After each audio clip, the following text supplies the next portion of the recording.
I chose to go on this route mainly because I've always had a passion for cannabis. Before it was legalized and everything, and, just smoking out with my bros as growing up and stuff like that, for my own medical reasons, without knowing what medical reasons were at that point. So you go to these conventions and you display, and based on the yield that you display, people walk up, they're like, what is this guy doing differently? So I've always stayed deep into the medical side because I believe in the medical side, and I've always seen what a medical side can do to help a human being. And I've just always believed in it that way versus a recreational, let's just get high and kick back and, whoa type of thing. Make sure you do your homework and understand who you're about to work with and what kind of knowledge they've got before you just jump into bed with someone and just dump your life savings into it. Sure. Because, this whole industry can either make you or break you.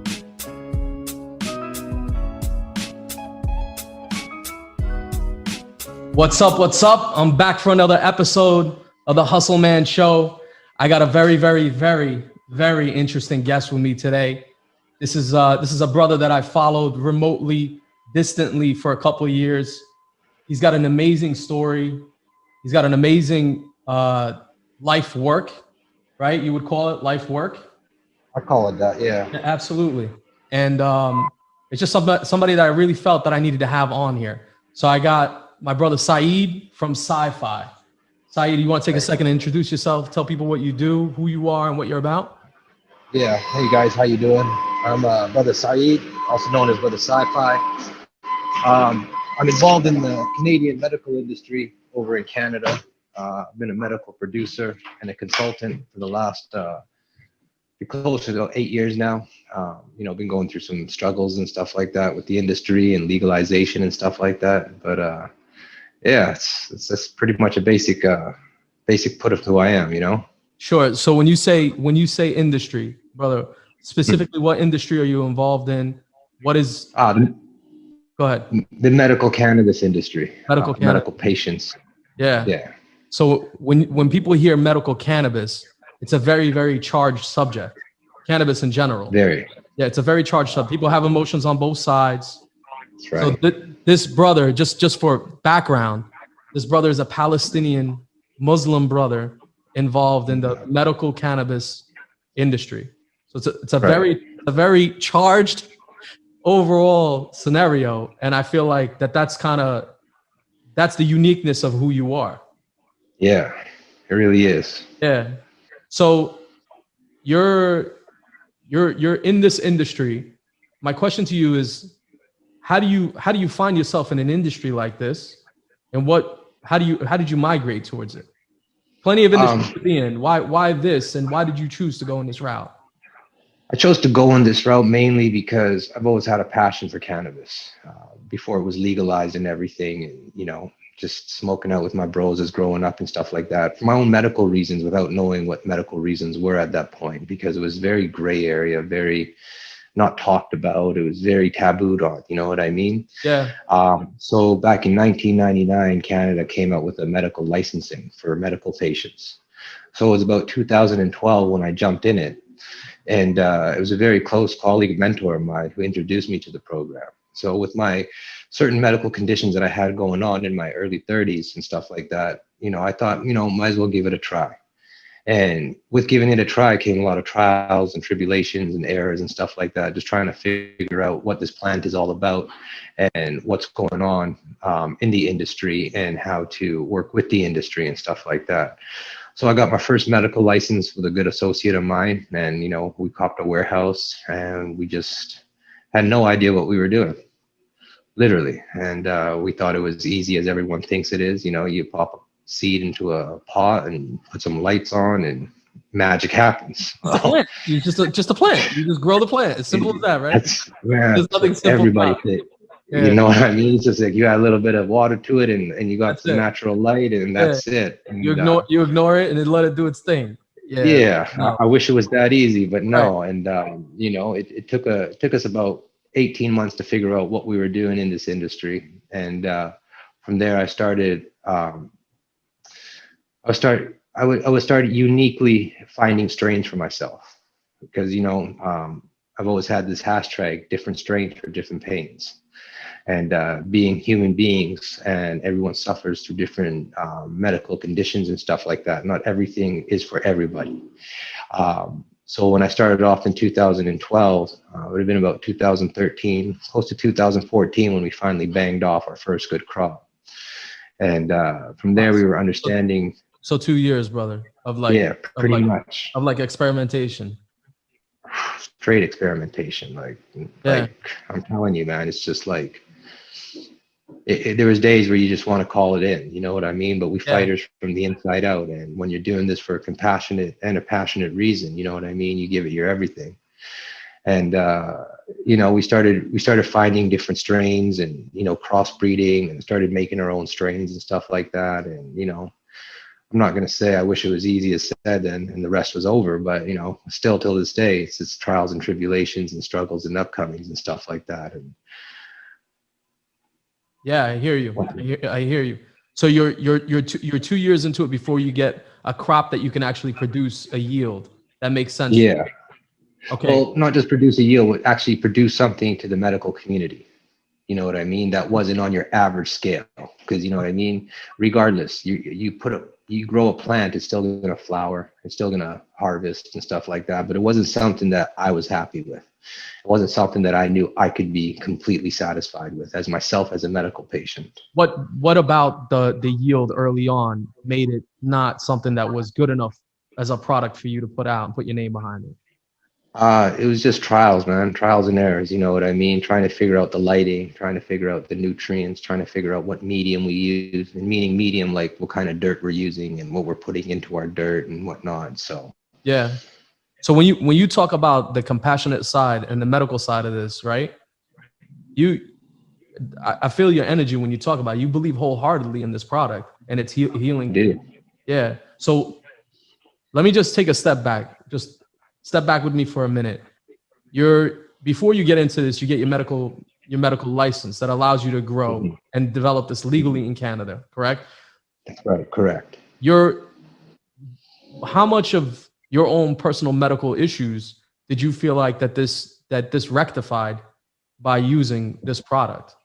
Like before you decided to do that, like what gave you like the push to say, you know what, I feel like that this is gonna help better people's lives, because it better my life. So I feel like that this is a direction I want to head in. Go ahead. Sorry, go ahead. What I was gonna say is it takes a lot of fortitude, bro, to go in that direction in our communities. That's just real talk, right? You have to go to your friends, your family, and everybody else around you and say, I'm just putting myself in your shoes. Hey, listen to this direction I want to go. And I'm sure that people are very critical of that at times, right? They was, you know. Yeah, what I mean? I'm sure, bro. Well, people in our community are generally critical, so it's not a stretch for you to be criticized for going in that direction. So for you to have to do that, you must really, really believe in what it is that you're doing. So I truly do. Yeah. So what pushed you to say, you know, I'm just gonna do this because I feel like that this is the way I'm gonna help myself and I'm gonna help people around me. Like, well, that was just it. How did you get over that mental? Wallahi, bro, because I always believe that no one can judge you but God. You know what I mean? God knows your true intents, right? And especially in our own community and religion, people are quick to point the finger and quick to, whoa, look what this guy's up to, or look what that guy's up to. So for me, I just put all that aside, right? Because I knew what it did for me as a human being, first of all, and as a medical patient. You know what I mean? It helped with my aches, my pains, my mental health issues, and whatnot. So from there, you know, my family, they were supportive to a certain degree because they knew it was all legal and stuff like that. And they knew that the industry in Canada was a little bit different than around the world and whatnot. But still always, till this day, still get criticized through the communities and stuff like that, and the masjids and stuff like that. And I just pushed myself to it because I believed in me and I believed in what it did for me as a person. Like, it's not for everybody, you know what I mean? I don't push it on just everybody type of product type of thing. But for me, I believed in what it did for me and how it helped me in tremendous ways. And throughout my years doing it, you know, turning the cannabis plant itself into oils and stuff like that, and, you know, getting higher concentrates, and seeing how it helped other people. It just kept on building a love and a passion for what I'm doing, as I'm doing something in the right direction. I'm doing something for the good of my own self and for the people in my community and the people around me. Some of the examples of people that you ran across in the last few years. I'm sure people they receive your products, your derivatives or your products, the stuff that you're selling, right? The plants. I don't know what your distribution channels are. I don't know. Is it plants, derivatives? What are the products exactly that you create? Oh, we created, plants itself by crossbreeding, certain strains, like, Yeah, it's like a Kush with a sativa, making a hybrid or crossing two sativas together to get you something like super sativa, or getting two big indicas together and like breeding those out and having like a super strain type of thing, and finding different specs on the CBD levels and THC levels, and trying to just create something that I found that would help myself and other patients and stuff like that. and all throughout that process, you're kind of chipping away at the puzzle. You're figuring it out. Always. Yeah, you're figuring out. Okay, this works best for this. This works best for that, and you're kind of creating your breed formulation.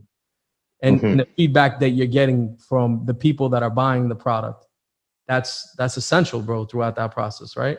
What are you hearing back from people year 14, year 15, year 16? Like what are some of the things, some of the issues that people have been able to solve and resolve through this product?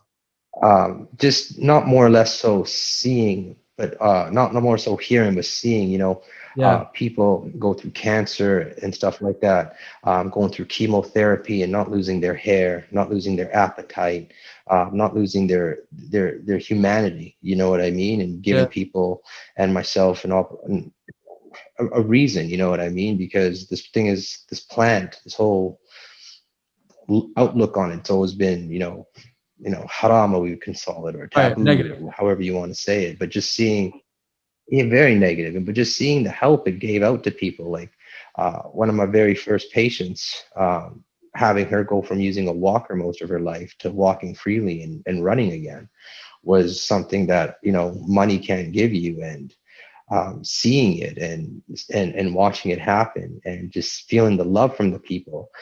My own personal experience with my father-in-law, may Allah rest his soul, before he passed away from cancer, was giving him that extra time in this world, and watching him go through chemo, and watching him keep his hair and keep his appetite and keep his weight up, you know what I mean? And a really friend of Jamila, who also passed away from cancer, you know what I mean? The same thing with her, going through the radiation and the chemo and all these other things, and just finding certain strains that would work with people, you know what I mean? And it's not easy finding a certain strain that can work with anyone or everybody, because like I've been saying for many years now, you've got different strains for different pains. So it was more or less seeing the outcome and the results of the human being itself, achieving the best they can, is what kept me pushing and going and moving forward in my industry. And alhamdulillah, like Allah's blessed me with like a green thumb, as we call it in this industry. So, ever since my first trials and errors, it's been a blessing, and I'm just doing it ever since. So all that criticism kind of just dissipates, bro. If I'm creating, it really, it's irrelevant. If I'm creating a product, and this product is showing, let's just say any product, whatever product it is, and this product is showing promise for people and it's helping people, I start listening to all this criticism as just white noise at that point, yeah. It is, and especially when, especially coming from the Muslim community, you know what I mean? Like I started having sheikhs come up to me and ask me about cannabis and stuff like that, and wanted to have more questions that they wanted answered, you know what I mean? And what I do, why I do it, and stuff like that. And it became a very interesting thing, my guy, very interesting, you know what I mean? And when people realized and found out what I did, and they found the reason out for why I did what I did, it was kind of like almost overlooked. Yeah. And it was almost like okayed in a way. Yeah. And just, by talking to me, you feel my passion about it and how strong I feel about it. So it kind of took a good turn for itself. And like I said, it just white noised out everything else. You know what I mean? Absolutely. Absolutely. So let's take a step back one more time. All right. This is the second time that we're taking a step back. You're Saeed, the brother before you start Sai Fai, that person, the brother that's young, you know, that's going to, you know, junior high school and high school? Who's that guy? Who's that Oh, guy? that guy was just, a fun, happy, loving type of guy. You know what I mean? Just into sports, into activities, into anything any normal high school young man would be into and stuff like that. Yeah. So you're Running a shawarma stand. running a shawarma slam. Oh All yeah, right. we had one of those. You know what I mean? So we were Yeah. one of the first families in Canada, actually, on the West Coast back in '96. First ones to open up a shawarma stand and a falafel stand. So I always grew up in my own kind Awesome. of business environment. You know what I mean? So Yeah, for sure. For sure. I think that's sometimes that's almost culturally ingrained. Yeah. oh yeah. Yeah. So you start this medical marijuana dispensary with a partner. That was 2000. No, not a dispensary. It was just production. Was just Just production. medical. We didn't retail anything or sell anything. We did everything under research and development. I understand. I understand. So what is the status of that now? Is it still under retail? Is still under development, or what is the I product still now? My product now is still research and development and consulting. So I try to help other people I achieve their understand. goals and their dreams and stuff like that, from government facilities to in-house medical facilities to your mom and pop shop and stuff like that. Just trying to give everybody who's got their own medical license an opportunity to kind of skip the trials and errors and just kind of have that sci-fi approved product almost off your first harvest. I got you. I got you. So the product is not you don't, your business is not a finished product business. What it is, No, yeah, I understand. I understand. It's not a retail business. no, It's a development business. exactly. I, All un- research and development. I understand. That's very, very interesting. Okay. So what is the current status right now of the Canadian situation in terms of this product line and how it's developing in that industry? What's the industry status right now? The industry status has moved more towards government legalization and craft shops and stuff like that. So we have what we call micro licensing, where you can have up to 2,500 square foot approved by the government and unlimited plant counts. Or you could become a licensed producer, but that means you got to have some deep pockets. And over the last 5 years, with the whole license producing thing, the LP thing going on, with our government and Health Canada changing their bylaws and codes, you've seen a lot of people, go bankrupt and lose out. And that was more to do with the recreational side versus the medical side.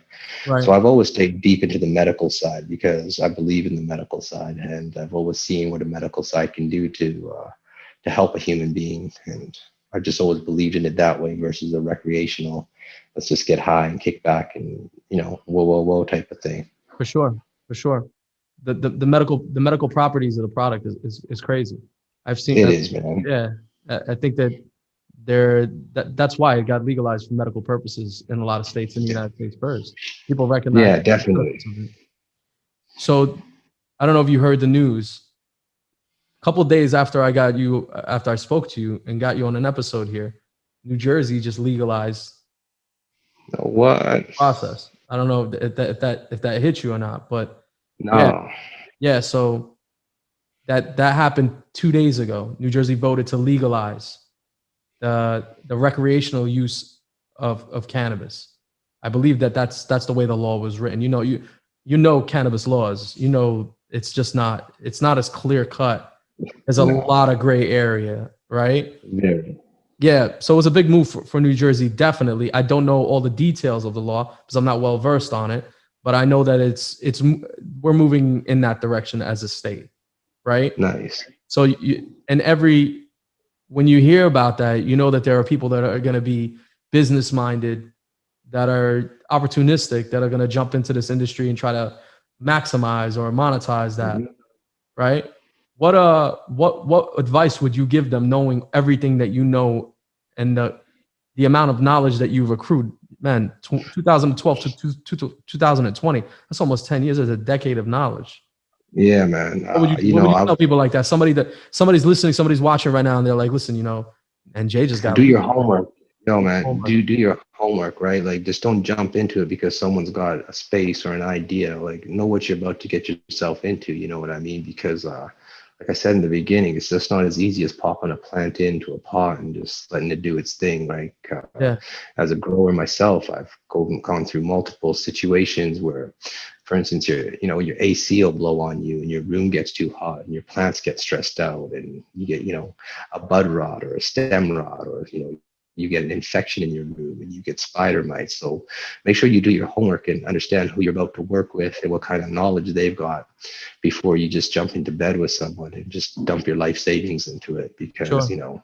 this whole industry can either make you or break you. And if you're going to be doing it and trying to monetize and capitalize on it, make sure you're doing it for the right reasons. You know what I mean? Because I see out here in my own country, in my own province, like my own state, I've seen a lot of companies go under because they textbook growers, as we call it. They ain't Yeah. got that real hands-on quality. And if you don't know what you're doing, you're going off a book. You're bound to go through your own trials and tribulations. So I would say do your research, do your knowledge, find out what kind of things you want to really work with and work on if you're going to be growing or dispensing or distributing in whatever ways. Make sure you have something that's quality and make sure that you know what you're about to get yourself into, because man, like it's a regular job, man. It's like a 9 to 5, and sometimes it's like a 9 to 9. And you're in your facility, you're in your place, and you're retrofitting or you're rebuilding or you're building from bottom up. And it's not easy, No, and I bet. it's long hours. And alhamdulillah, I've got a 10-year-old dog. I got 3 kids, so I've got a 10-year-old, a 7-year-old, and a 18-month-old. And I barely got to see my 10-year-old grow up. You That's know what I mean? yeah. I know And exactly what you mean. I spent so much time away from home, traveling across the country, different conventions, different venues and stuff like that, just trying to get myself out there and get my name out there and stuff like that, you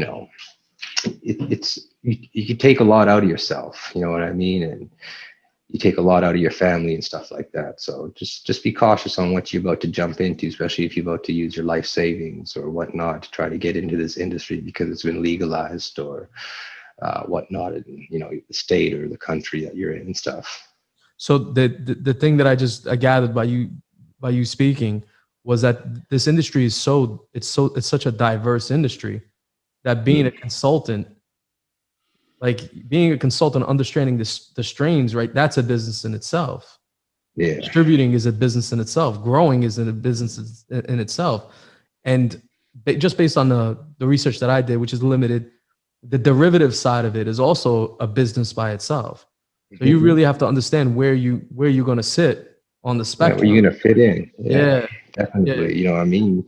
Like for me, like it was a blessing. Like I've been able to, so far, been able to handle everything, but it's all because of my own learning experiences and me wanting to be out there doing everything, So it wasn't easy because being a producer on its own and, marketing and branding, network building and stuff like that. It's just, it's done me in, no lie.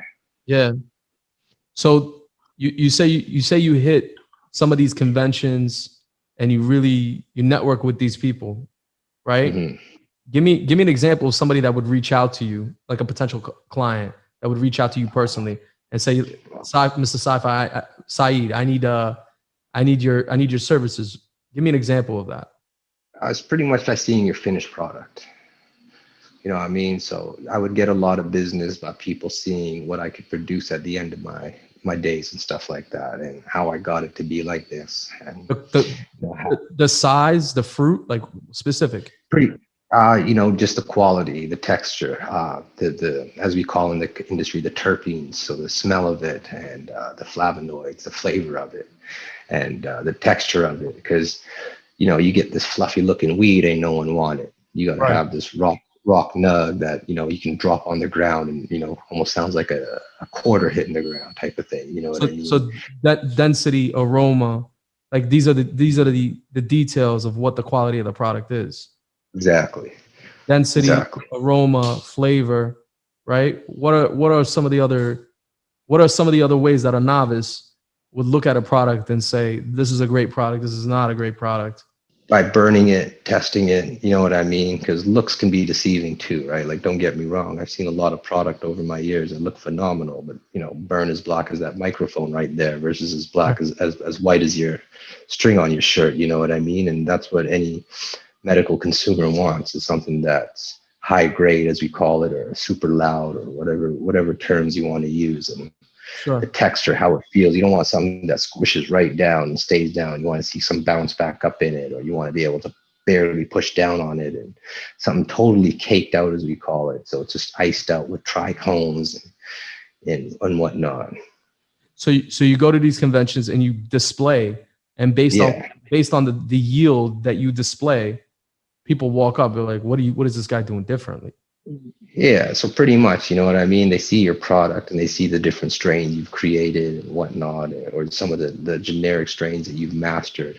And, then you get labeled as a master grower and stuff like that. It really helps out. And just by displaying your flowers out there, man, and people who were in the industry, whether they were vending or personally using or into government distribution and stuff like that, would come and like try to pick you up and stuff like that, and either try to have you on their team and whatnot. And it's been a trip, man. It's like I've been out to Jamaica a couple of times, helping facilities out there and Crazy. Across Canada and stuff like that. So my talent's really been able to speak on itself.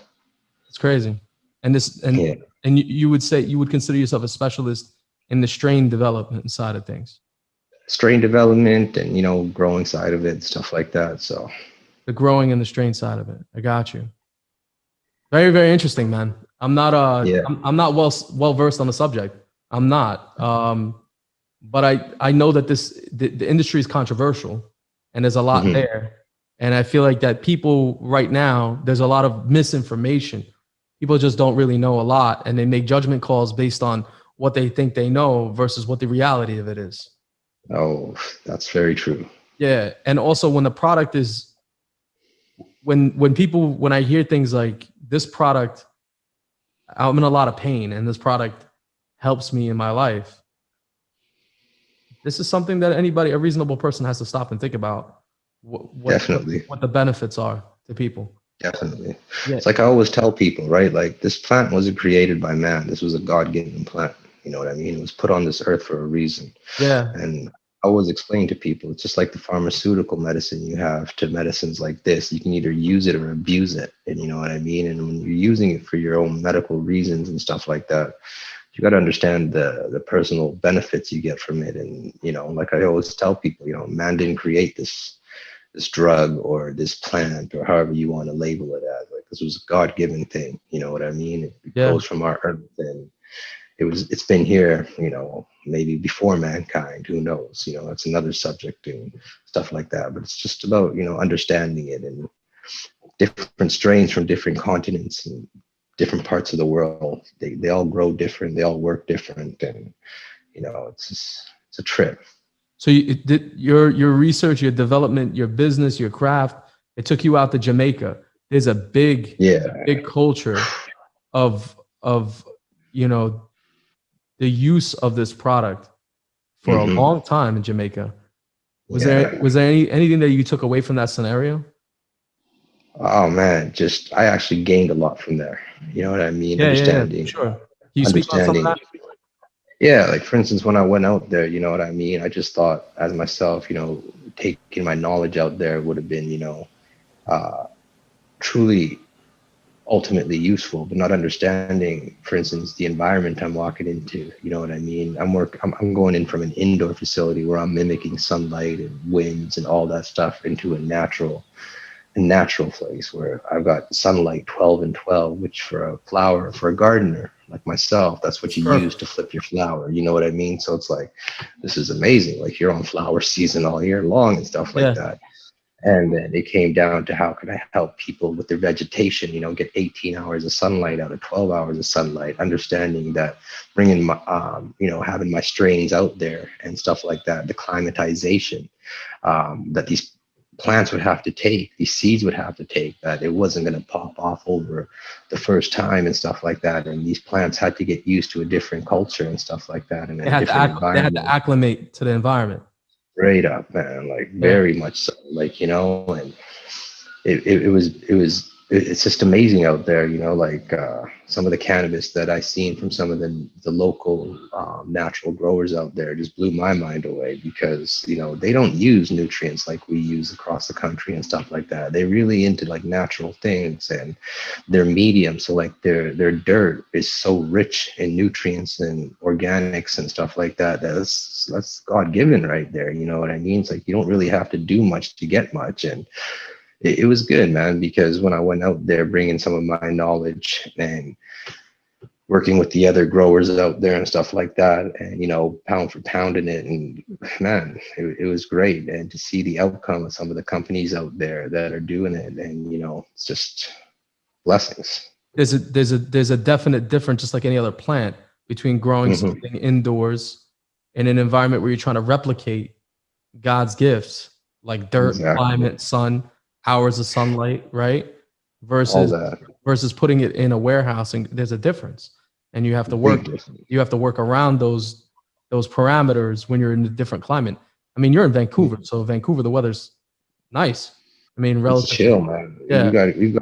We've got a good place. Like that's why I've always loved, growing cannabis out in British Columbia, because we've got a nice geography layout. We got nice weather, got some fresh air, mountain air, seawater, and stuff like that. And all depends on where on the West Coast you're located and stuff like that. Because I've got brothers who are 5-6 hours away that grow some of the same strains as I do, but they come out totally different. So. Yeah, absolutely. So we talked about how your life transpired in terms of explaining this product. You do that really well, of really educating people on what the health benefits are, what the medical benefits are of this product, and how the business is moving for you. What's next for you? What's next for this? Do you plan on being a retail operation, or not really? No, I do have plans on it eventually, but I've been just dealing with some like personal health issues right now, and I'm just trying to jump back onto myself right now and give myself that time back to get back in it.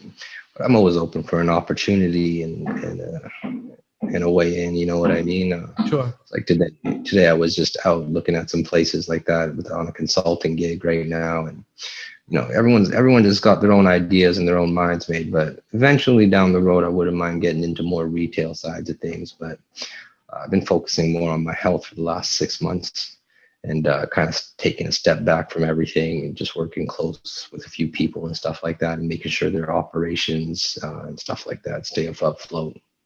I seen that you posted something the other day about your health. Yeah. And when we spoke on it briefly over the phone. Yeah, I wish everything, and I hope everything works out for you in that area, man. I know I appreciate that. Yeah, there's no such thing as wealth without health, right? No, straight up. Yeah, there isn't. So sorry there. No, all good.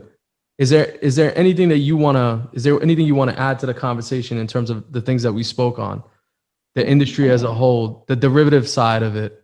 Is there anything on that side that you see that is moving in a very positive or negative way, right? Because I feel like, again, on my very, very brief amount of research that I've done, I don't know a whole lot about this industry. The derivative side of it seems to me like it's really, really big. So it is. It's very, very big because it's a controllable product, and once you extract that THC, or is that correct? That's what they're looking to extract. The THC. CBD, THC, CBN. So there's like so many things that we've always talked and known about THC, but throughout legalization and research and development, you start finding out about different cannabinoids like CBN, CBG, CBN, CBCs, and stuff like that. Like all have different aspects to the medical plant. So, my advice would be just do your research and knowledge on what you want to do, and understand what you're about to get yourself into. And it's a lucrative business, no matter which way you look at it, is producing, brokering, retailing, distributing, and having contracts with the government and stuff like that, because it's very important to stay within the laws and the boundaries of everything. You need to understand it completely. You know what I mean? Yeah. Absolutely. And even if you don't understand it completely, just having a good understanding of it, you know what I mean? Because like the laws are always going to change. Health Canada for me in my country, like, is always coming up with new solutions and whatnot, and new plans and outlooks and stuff like that. So why I've read a few articles on the derivatives and the strength of these derivatives, right? Like people eating a bag of gummy bears and they're losing their mind. What is that? Yeah, are they really that potent and that strong? well, yeah, it's the thing. Like, when you eat an edible, it doesn't kick in right away. You know what I mean? Sometimes them gummy bears and them cookies just taste so fucking good. Excuse my language. You just want to eat them. You know what I mean? For the sake of eating them. So next thing you know, from smoking it to eating it, like smoking it gives you almost an insta effect. You know what I mean? Where the way that your body absorbs it. Yeah, it's like maybe after 2 puffs, you can be like, "Yo, I'm good." Yeah, but you eat 2 gummies, and you're like, "Oh shit, it's like an hour. I haven't felt anything." Then you pop another 2. You kind of what we call in the community, you greened out. You know what I mean? Where all of a sudden it hits your bloodstream, and versus the smoke versus the hitting your bloodstream a lot quicker. You got these edibles that sit in your stomach and hit everything else, man. Like, you got to be very, very, very cautious on what you intake and how you intake it and how much you intake and stuff like that, because it kind of throws people on or off, you know what I mean? And especially someone who doesn't really medicate too much and they start using it, it's going to turn them off, or they green out and they just don't have a good time. Sure, absolutely. There's not an intended effect, right? So yeah, exactly. My biggest retail experience with this industry was when I was in Vegas. I go to like shows every year for manufacturing, for apparel, for everything.